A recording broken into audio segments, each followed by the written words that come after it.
গণভোটে মানুষ যে শর্তগুলোর আলোকে হ্যাঁতে ভোট দিয়ে হ্যাঁকে বিজয়ী করেছে, আপনারা সেই হ্যাঁ ভোটের আলোকে অক্ষরে অক্ষরে জোড়ায় জনককে বাস্তবায়ন করুন। সম্মানিত উপস্থিতি, দেশকে এগিয়ে নিয়ে যাওয়ার জন্য শিক্ষা হচ্ছে সবচেয়ে গুরুত্বপূর্ণ খাত। নির্বাচিত সরকার আসার পরে শিক্ষার ব্যাপারে বেশি গুরুত্ব দিবে, এটা হচ্ছে আমাদের প্রত্যাশা।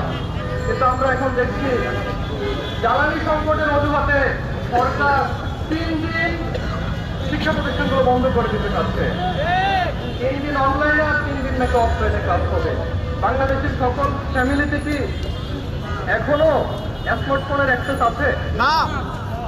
যারা দরিদ্র পরিবারের সন্তান তারা অনলাইনে কি করে ক্লাস করবে, সেটার সমাধান কি সরকারের কাছে আছে? মূলত এই অনলাইন ক্লাসের মাধ্যমে এদেশের শিক্ষা ব্যবস্থাকে আবার পঙ্গু করে দেওয়া হচ্ছে।